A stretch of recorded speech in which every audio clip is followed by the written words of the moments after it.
जय श्री कृष्णा। राधे राधे। ओम नमो भगवते वासुदेवाय। कार्तिक मास आरंभ हो चुका है। कार्तिक मास में राय दामोदर की भी कथा सुनी जाती है। इस कथा को सुनने से बहुत से पुण्यों का फल प्राप्त होता है।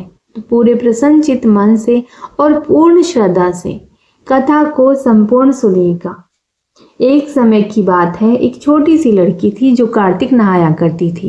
कार्तिक का महीना पूरा हुआ तो सब कहने लगे कि गंगा जी जाएं या जमुना जी जाएं या हरिद्वार होकर आएं। एक स्त्री बोली कि मैं तो राय दामोदर भगवान को जिमाऊंगी। सब पूछने लगे कि वे कैसे होते हैं।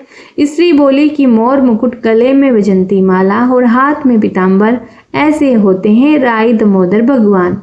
वह लड़की अपने घर आई, भगवान की रसोई बनाई, मंदिर में आई, बोली आओ मेरे भगवान, आओ जिमो। मंदिर में भगवान नहीं मिले। मंदिर से शहर में गई, शहर से जंगल गई, जंगल से पहाड़ों पर चढ़ गई। भगवान को पुकारते हुए सुबह से शाम हो गई।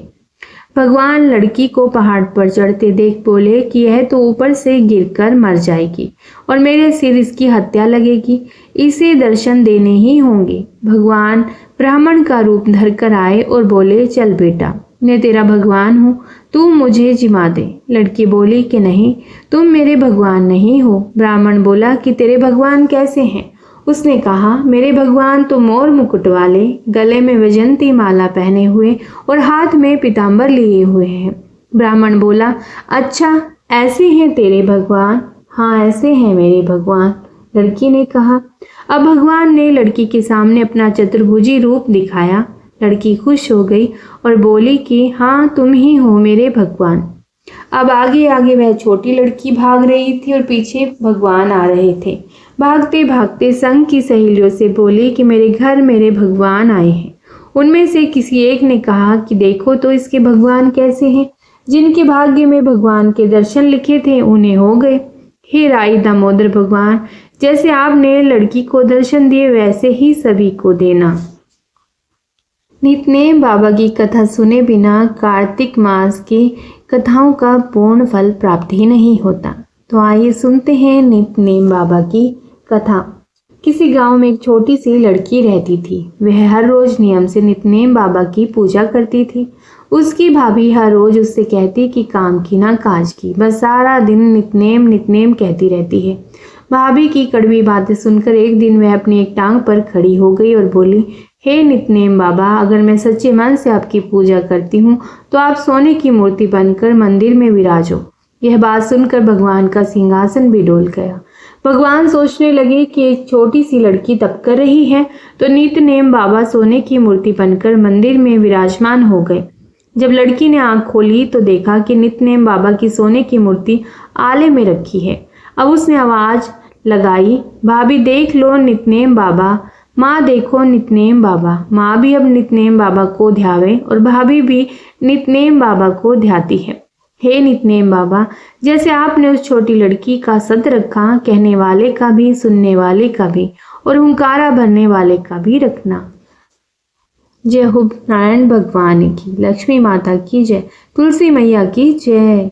आज जान लेते हैं कार्तिक मास में पालन करने योग्य कुछ नियम और उनका महात्म्य। जो कार्तिक मास में परायण का सर्वथा त्याग करता है, बाहर का कुछ नहीं खाता, उसे अतिकृच नामक यज्ञ करने का फल मिलता है। जो मनुष्य कार्तिक मास में हर रोज भगवान विष्णु को कमल के फूल चढ़ाता है वह 1 करोड़ जन्म के पाप से मुक्त हो जाता है।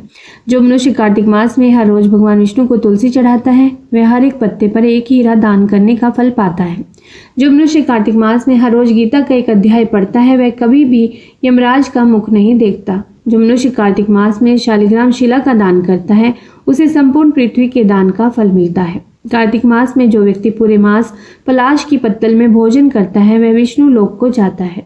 और कार्तिक मास में जो तुलसी, पीपल और विष्णु जी की पूजा हर रोज करता है तो वह भी विष्णु लोक को ही जाता है। जो मनुष्य कार्तिक मास में रोज भगवान विष्णु के मंदिर की परिक्रमा करता है उसे पग पग पर अश्वमेघ यज्ञ का फल मिलता है। इस जन्म में जो पाप होते हैं वह सब कार्तिक मास में दीप दान करने से नष्ट हो जाते हैं। जो मनुष्य कार्तिक मास में हर रोज नाम जप करते हैं उन पर भगवान विष्णु प्रसन्न होते हैं। और जो मनुष्य कार्तिक मास में तुलसी, पीपल या आंवले के वृक्षों का आरोपण करते हैं यानी कि उनको लगाते हैं तो वह पेड़ जब तक पृथ्वी पर रहते हैं लगाने वाला तब तक वैकुंठ में वास करता है। और जो मनुष्य कार्तिक मास बिना कोई नियम लिए बिता देता है वह नरक में वास करता है। कार्तिक में पुष्कर का भी महात्म्य दिया हुआ है। प्रयागो माघ मासे तो पुष्करम कार्तिके तथा अवंती माधवे मासी हनन्त्या पापम युगराजितम। माघ मास में प्रयाग, कार्तिक में पुष्कर, वैशाख मास में अवंतीपुर यानी कि उज्जैन, ये एक युग तक उपार्जित किए हुए पापों का नाश कर डालते हैं। अगर आप कार्तिक में पुष्कर जाने में असमर्थ हैं तो सुबह, दोपहर और शाम को पुष्कर तीर्थ का स्मरण करें। कहते हैं कि जो बुद्धिमान कार्तिक में मन, वाणी और क्रिया द्वारा पुष्कर तीर्थ का स्मरण करता है उसे लाखों करोड़ों गुना पुण्य प्राप्त होता है। और आपको बता दें कि कार्तिक मास शुक्रवार 18 अक्टूबर से आरंभ होकर के 15 नवंबर तक रहेगा। कार्तिक मास शुक्ल पक्ष की एकादशी यानी कि देव उठनी एकादशी 12 नवंबर को है, मंगलवार पड़ रहा है इस दिन। और कार्तिक पूर्णिमा शुक्रवार 15 नवंबर तक पुष्कर में ब्रह्म सरोवर में स्नान का भी विशेष महत्व रहेगा। कार्तिक मास में भगवान विष्णु के समीप जागना, प्रातःकाल ब्रह्म मुहूर्त स्नान, तुलसी सेवा, कार्तिक व्रत और दीपदान, ये 5 नियम होते हैं। जो मनुष्य भगवान विष्णु के नाम का गान करता है वो सहस्त्र गोदान का फल भी पाता है। भगवान के समक्ष नृत्य करने वाला समस्त तीर्थ स्नान का फल पाता है। कार्तिक में भगवान विष्णु को दूध से स्नान करवाने से पितरकोटि जन्म तक स्वर्ग में निवास करते हैं। कार्तिक में भगवान विष्णु को एक कमल अर्पित करने से करोड़ जन्म के पापों का नाश हो जाता है। और कार्तिक में वस्त्र दान करें, जूते दान करें, छाते का दान करें, कार्तिक में दीप दान करें। कार्तिक में मांस और मदिरा का जो सेवन करता है वो 60,000 वर्ष तक विष्ठा में डालकर सड़ाया जाता है, उसके बाद उसे राक्षस की योनि में जाना पड़ता है। और कार्तिक मास में अधिक से अधिक हरि नाम करना चाहिए। दीप दान करें, अन्न दान करें, वैष्णव का संग करें। कार्तिक में दीप दान करें, रोज एक नया मिट्टी का दीपक भगवान के समक्ष जलाएं और दामोदर अष्टकम का भी पाठ करना चाहिए।